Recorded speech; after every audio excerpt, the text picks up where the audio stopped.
Dari apa yang kita sudah bahas di video berjudul Apa yang Tuhan inginkan dari kita, kita mengerti sekarang bahwa ketika Tuhan memberi kita masalah, sebenarnya Tuhan ingin kita mau mendekat kepadanya dengan cara berdoa untuk meminta sesuai dengan kehendaknya, sehingga pada saatnya mulut kita akan memberikan pujian kepada namanya. Tuhan ingin lewat permasalahan yang kita hadapi, entah itu dalam bidang keuangan, kesehatan, karir, pendidikan, maupun hubungan. Kita mau dengan berani mendekatkan diri kepada Tuhan dengan berdoa. Apalagi kita hidup di tengah dunia yang makin penuh tantangan. Berdoa adalah kunci kemenangan kita. Rasul Petrus mengingatkan dalam 1 Petrus 4 ayat 7, kesudahan segala sesuatu sudah dekat.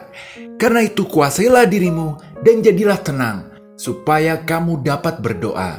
Jadi berdoa merupakan hal yang harus kita lakukan sesering mungkin.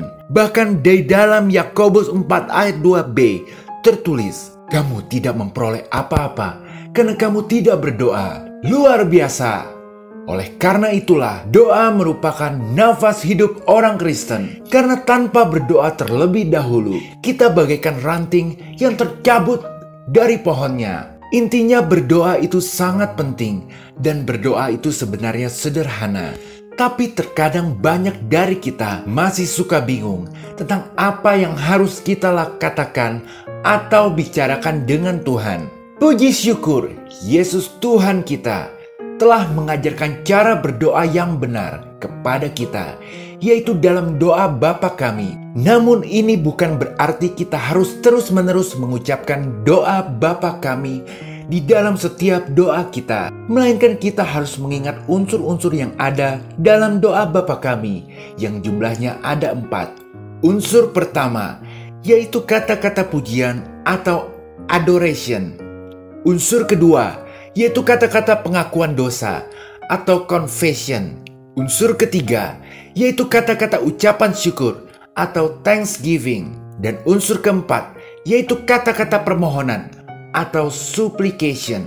Adoration, confession, thanksgiving, dan supplication dapat disingkat menjadi ACTS atau X. Hurufnya sama dengan kitab Kisah Para Rasul dalam bahasa Inggris. Jadi ketika Anda mau berdoa, ingat selalu ACTS ini. Unsur-unsur ini harus diterapkan secara berurutan. Karena kita harus memuji Tuhan dulu, mengakui dosa, mengucap syukur.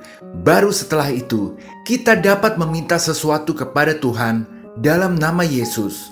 Dengan terus mengingat 4 langkah sederhana dalam berdoa ini, akan membuat kita jadi bersemangat dalam berdoa. Karena memang sangat mudah. Bahkan kata Yesus, doa sebenarnya tidak boleh bertele-tele. Jadi berikut adalah masing-masing penjelasan sederhana dari setiap unsur singkat yang harus ada di dalam doa kita. 1. Adoration, memuji Tuhan. 1 Tawarik 29 ayat 11 tertulis, ya Tuhan, punyamulah kebesaran dan kejayaan, kehormatan, kemasyuran, dan keagungan. Ya, segala-galanya yang ada di langit dan yang di bumi. Ya Tuhan, punyamulah kerajaan, dan Engkau yang tertinggi itu melebihi segala-galanya sebagai kepala. Ketika berdoa, langkah pertama yang kita harus lakukan adalah memuji Tuhan. Ini sangat mudah, karena kita selama hidup ini pasti pernah memuji orang. Misal, wah hebat sekali Anda dalam memasak, atau pintar sekali, dan lain-lain. Nah, jika kita bisa dengan mudah memuji orang yang baik atau membuat kagum, kita pasti juga bisa memuji Tuhan yang agung dan mulia, pencipta langit dan bumi. Dalam doa Bapa kami, Yesus mengajarkan untuk berkata, Bapa kami di surga, dikuduskanlah namamu. Ini merupakan kata-kata pujian. Seperti contoh ayat di atas adalah juga kata-kata pujian untuk Tuhan. Biarlah jiwa Anda memuji Tuhan dengan sepenuh hati, karena Tuhan sungguh luar biasa, berkilau dalam keagungan, karena tak ada lagi yang seperti Tuhan kita, Tuhan yang hidup, yakni Sang Pembuat keajaiban. Jadi ketika berdoa, langkah pertama adalah Fokus memuji Tuhan dengan bahasa Anda sendiri. Lalu masuk ke langkah 2, Confession of Sin, mengaku dosa.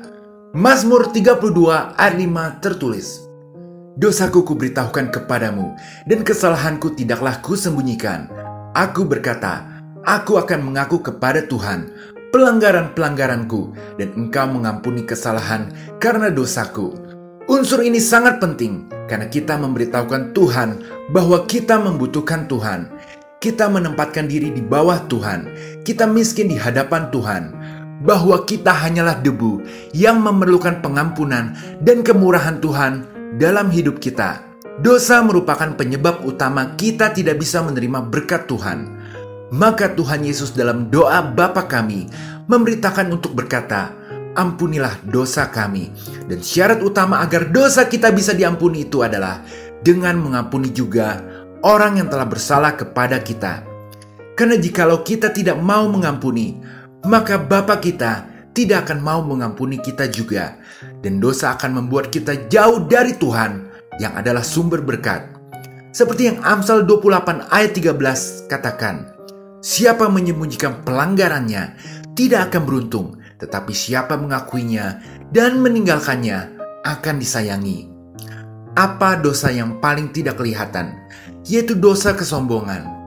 Maka lebih baik kita harus bersikap seperti pemungut cukai yang memohon pengampunan akan dosa setiap kali berdoa. Kita harus bersedih dengan dosa yang ada di hidup kita dan setuju dengan Tuhan bahwa itu dosa. Maka Tuhan akan langsung membenarkan kita. Setelah itu, masuk ke langkah ketiga, Thanksgiving, mengucapkan ucapan syukur.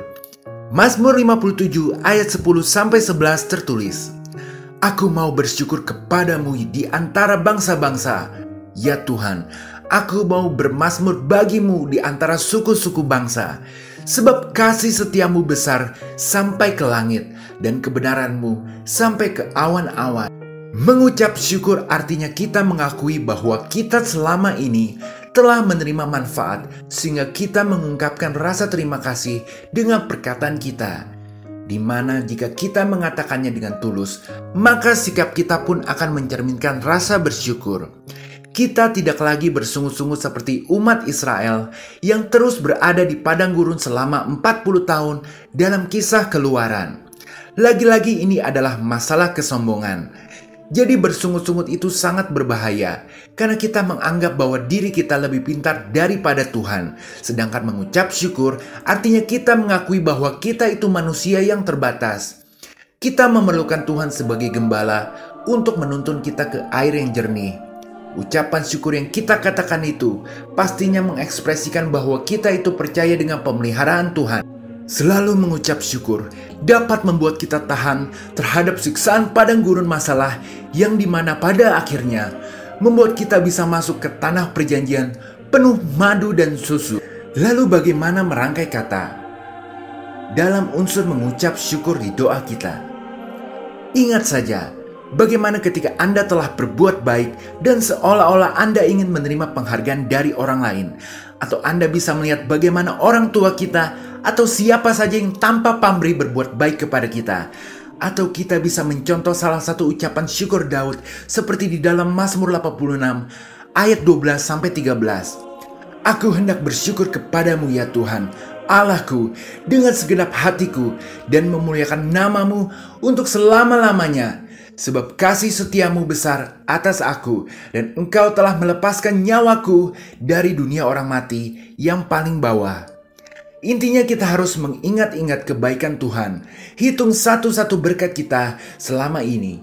Bahkan Anda bisa bersyukur atas oksigen yang Tuhan sudah beri untuk kita. Tiada habisnya jika kita mau menggali kebaikan-kebaikan Tuhan atas kita. Dan Tuhan akan senang jika Anda ingat akan hal-hal itu.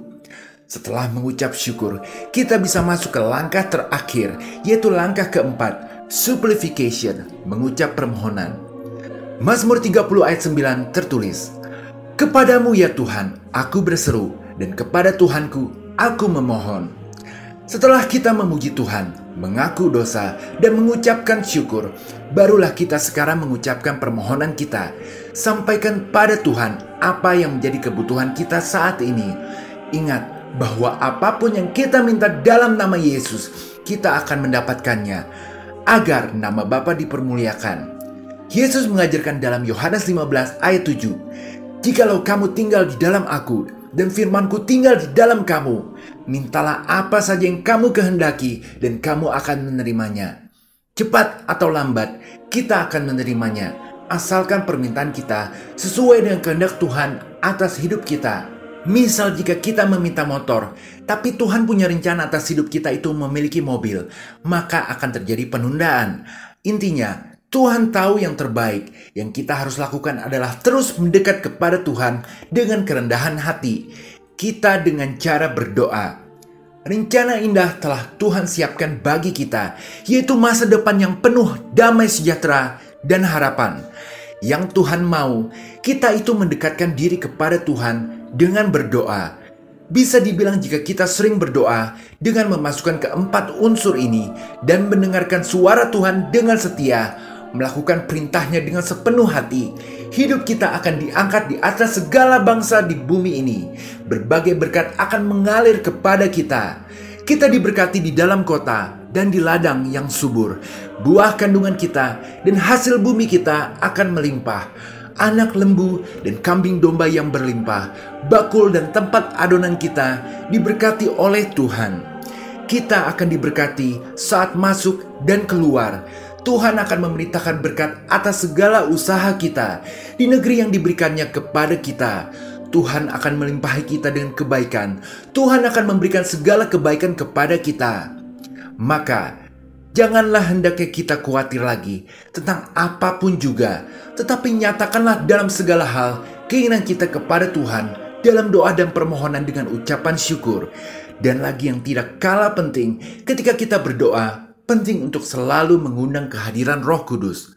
Roh Kudus adalah penasihat, penghibur, dan pemberi kekuatan bagi kita. Roh Kudus akan membimbing kita dalam kebenaran dan membantu kita memahami kehendak Tuhan.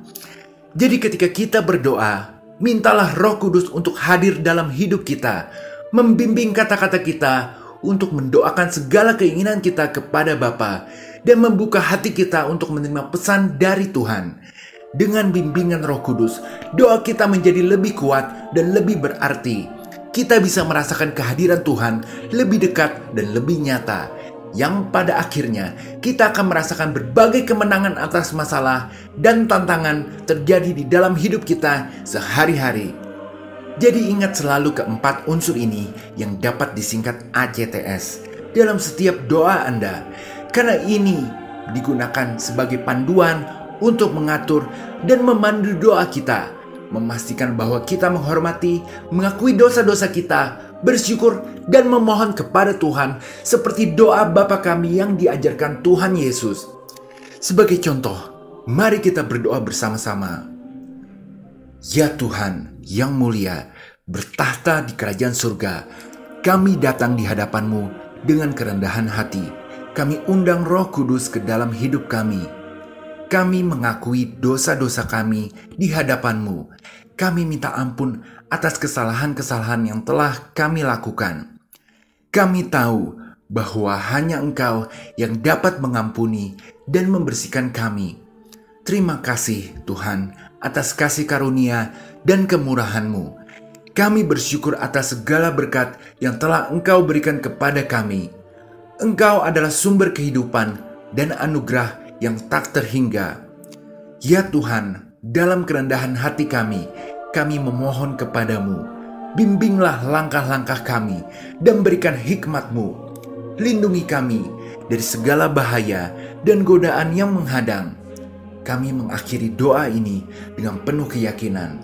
Dalam nama Yesus yang merupakan jalan kebenaran dan hidup, kami percaya bahwa Engkau akan mendengarkan doa kami dan menjawabnya. Haleluya! Amin. Jika berkenan berikanlah like, share, dan subscribe serta komen yang banyak. Terima kasih banyak. Tuhan Yesus memberkati.